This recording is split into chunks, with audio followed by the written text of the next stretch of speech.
میرا یہ سوال ہے کہ غیر مسلموں کو جب اسلام کی دعوت دی جاتی ہے، ٹھیک ہے، خصوصی طور پہ جو ایتھیسٹ ہیں اور وہ لوگ، تو یہاں پر یہ ہوتا ہے دنیا میں کہ اگر آپ مسلم ہیں تو ایک مسلم قرآن کو ریفرنس کے طور پہ یوز کرتا ہے، لیکن ان لوگوں کے نزدیک وہ اسی طرح سے اکول ہے جس طرح ایک عیسائی اپنی کتاب کو یوز کرتا ہے اور ہندو اپنی کتاب کو یوز کرتا ہے.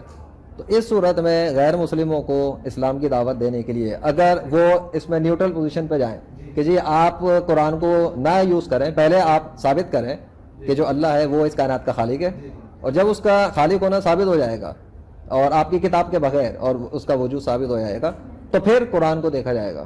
ورنہ یہ یہی سوال کہ غیر مسلموں کو یعنی کہ خاص طور پہ ایتھیسٹ کو بغیر کتابوں کے کس طریقے سے اسلام کی طرف دعوت دی جائے کہ وہ ثبوت کے طور پہ اگر آپ قرآن یوز کرتے ہیں تو وہ کہتے ہیں جی ہم اس کو مانتے ہیں. اس کا میں آپ کو بتاتا ہوں. جی یہ کیونکہ بہت سارے ایتھیسٹ لڑکے تھے ان سے ڈسکشن بھی الحمدللہ مسلمان بھی ہو گئے. ہماری یونیورسٹی میں بہت سارے ایسے بچے ہیں جو الحمدللہ پہلے ایتھیسٹ تھے، تو ان سے ڈسکشن ہوتی بھی، ہماری دوستی چلتی اور پھر مسلمان ہو گئے. تو اس میں جو ایک پرسنل ایک ایکسپیرینس ہے اس میں، ویسے اگر آپ سرچ کرنا چاہتے ہیں تو ایک برٹش اسکالر ہیں، گریک کنورٹیڈ ہے، حمزہ زلاٹیس ان کا نام ہے، تو آپ ان کو بھی سرچ کر سکتے ہیں. انہوں نے اس ٹاپک پہ بہت کام کیا ہے، اسپیشلی ایتھیسزم کے خلاف. لیکن جو پاکستانی ایتھیسٹ ہیں تھوڑا سا ڈفرینٹ ہے. تو یہ جو باہر کے ایتھیسٹ ہیں تھوڑا سا ڈفرینٹ ہے.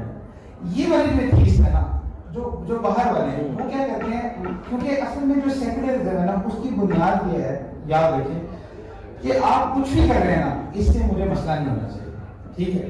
لیکن پاکستانی ایتھیسٹ کو مسئلہ ہوتا ہے کہ آپ نے داڑھی کیوں رکھی، آپ نے پردہ کیوں کیا ہے، جبکہ باہر والے ایتھیسٹ کو اس سے مسئلہ نہیں ہے. تو یاد رکھیں کہ سیکولرزم کی بھی بہت ساری قسمیں ہیں. لاہوری سیکولرزم ذرا مختلف ہے. یہ یہاں کی یونیورسٹی لاہور کی جو سو کالڈ ایتھیسٹ ہیں وہ مختلف ہیں، وہ فیشن والے ایتھیسٹ ہیں. ان کا کوئی ایون کی ان کی اپنی بھی بیسس ایتھیسٹ میں پتہ نہیں ہوتی کہ ہم کیوں ایتھیسٹ ہیں. اچھا، اس میں جو ایک سائیکولوجیکل اسٹڈی کی میں نے وہ یہ کہ نارملی جو بچے ریلیجن سے دور ہوتے ہیں وہ ان کے ساتھ نا کچھ بیڈ ایکسپیرینسز ہوئے ہوتے ہیں. وہ ان ایکسپیرینس وہ ان کے ساتھ ایسے ہوئے ہوتے ہیں کہ جس کی وجہ سے ان کو بیک گیئر لگا ہوتا ہے. تو سب سے پہلے نا آپ، اب جیسے میں نے کچھ لڑکوں کو ایسے ایکسپیرینس کیا ایتھیسٹ کے بعد جب مسلمان ہوئے، تو جب میں نے ان سے پوچھا تو پتہ چلا کہ ان کے بچپن میں ان کے ایکسپیرینسز بہت برے گزرے ریلیجیس لوگوں کے ساتھ، جس وجہ سے ان کو بیک گیئر لگا. تو سب سے پہلے جو یہاں والے لوگ ہیں آپ ان کو یہ دیکھیں کہ یہ کیوں اس طرح گئے. ان کے باپ دادا تو مسلمان تھے، یہ کیوں گئے ہیں. تو جب تک آپ اس کی چائلڈہڈ میموریز کو یا کوئی ایسی چیزیں ہوتی ہیں جس وجہ سے ان کو بیک گیئر لگا ہوتا ہے، آپ ان کو وہ نہیں سمجھا سکتے نا. if you cannot make them that thing understand تو تب تک وہ آپ کی بات نہیں سنتے. پہلی بات. دوسری چیز یہ کہ وہی آپ نے جواب دیا کہ کسی کو بھی جب دعوت دینی ہوتی ہے تو قرآن میں اس کا اصول ہے کہ جو بنیادی چیزیں ہوتی ہیں نا اس پہ ہیں. اب مثال کے طور پہ ایتھیسٹ ہیں، وہ کس کو ریزن بناتے ہیں؟ کیا سائنس کو بتاتے ہیں؟ سائنس تو ریلیجن، سائنس تو بیس ہو ہی نہیں سکتی. جیسے کہ میں نے آپ کو بتایا science is too young to understand religion. ہم سمجھتے ہیں بہت زیادہ ماڈرن ہے، آج سے 20 سال پہلے ہمیں دکھے ہیں مسلم ہیں. تو سائنس تو کوئی چیز ہو ہی نہیں سکتی. آج سے اگر آپ 100 سال پہلے چلے جاتے ہیں، آپ اپنے باپ دادا کو کہتے ہیں کہ تمہیں پتہ ہے لوہے کا ڈبہ ہے، آپ اس پہ نا اس پہ تاربین لگی ہوگی، پوری دنیا کو دیکھ سکو گے، تو آپ کو بیوقوف ہی کہیں گے نا. اور آج جو ہے وہ چیز سامنے. تو اس لیے سائنس کبھی بھی بنیاد نہیں ہو سکتی کسی بھی چیز کو کنفرم کرنے کے لیے. ہاں مشاہدات ہیں. اب میں آپ کو اس کی ایک اور مثال دیتا ہوں. سائنس جو ہے وہ 5 سینسز پر بلیو کرتی ہے. سینس آف سائٹ ہے، سینس آف ہیئرنگ ہے، سینس آف ٹیسٹ ہے، سینس آف اسمیل ہے. یہ ساری چیزیں آپ جانتے ہیں. اور ان سب کی لمیٹیشن ہے. آپ سائنس کہتی ہے کہ جی آپ کی جو آنکھ ہے وہ صرف 7 کلرز ہیں، ان کے اسپیکٹرم کو دیکھ سکتے ہیں، ان کے کمبینیشن کو دیکھ سکتے ہیں. واللہ اعلم کہ اور کتنے کلرز یہاں موجود ہوں گے ڈیفینیٹلی ہوں گے، لیکن ہماری آنکھ اس کو نہیں دیکھ سکتی. اسی طرح ہماری جو سننے کی حصہ ہے وہ بھی 20 ہرٹز سے 20,000 ہرٹز جو ایک فریکوینسی ہے، بس وہاں تک ہم سن سکتے ہیں. ایون کہ آپ اس کو ایکسپیرینس کر لیں، ڈاگ وسل ہوتی ہے 25,000 ہرٹز اس کی فریکوینسی ہوتی ہے. انسانوں کو تو سنائی نہیں دیتی لیکن کتا دور سے بھی سن کے آتا ہے. تو وہ اس لیے ہماری جو سینسز ہیں وہ بڑی لمیٹیشنز پہ ہیں، جبکہ اللہ سبحانہ و تعالیٰ کی ذات جو ہے وہ تو بہت بڑی ہے. تو سائنس جو ہے وہ کسی بھی چیز کو انڈورس کرنے کے لیے اسکیل نہیں ہو سکتی. ہاں ٹھیک ہے، اب مثال کے طور پہ آج سائنٹیفک اسٹڈی یہ کہہ رہے کہ جی آپ کی جتنی آپ نمازیں پڑھتے ہیں نا، جو آپ سر نیچے لگاتے ہیں، یہ آپ کو نقصان ہے، آپ کو ہارٹ اٹیک کا مسئلہ ہو جائے گا. مثال کے طور پہ آج سائنس یہ کہہ رہے، ویسے یہ نہیں کہتی یہی ہے کہ آپ سجدہ کرتے ہیں تو آپ کو ہارٹ کا فائدہ ہوتا ہے. لیکن اگر یہ کہتے تو کیا آپ سجدہ کرنا چھوڑ دیں؟ ایک سوال ہے. تو اس لیے سائنس تو کبھی بھی بیس نہیں ہے. تو جس سے بھی آپ نے بات کرنی ہوتی ہے, کوئی بھی ایتھیسٹ ہے, کچھ بھی ایسا ہے, اس کا کامن گراؤنڈ چیک کیا جاتا ہے کہ کس کامن گراؤنڈ پر بات کرنا چاہتے ہیں.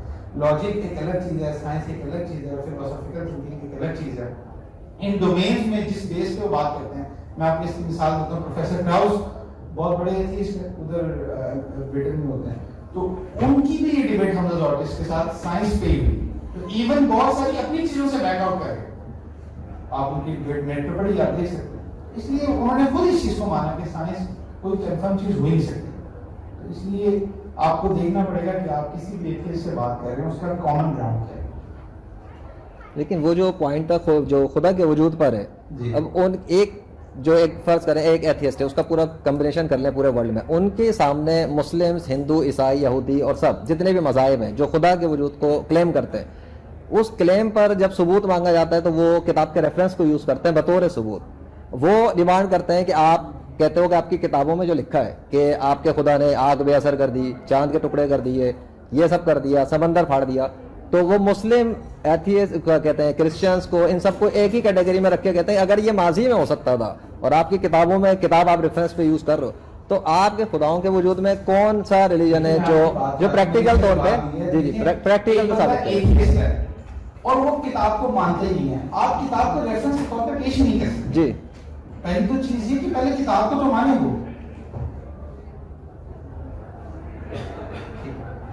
تو اس لیے جو ہے نا وہ ہم کتاب کو ریفرنس کے طور پہ یوز نہیں کر سکتے. ابھی ٹائمنگ کا مسئلہ ہے, انشاءاللہ پھر ہم بیٹھ کے کرنا چاہتے ہیں. بعض سوسائٹی والے جو ہیں وہ رابطہ کر سکتے ہیں اسلامک سوسائٹی سے, اس کی گائیڈنس. Thank you.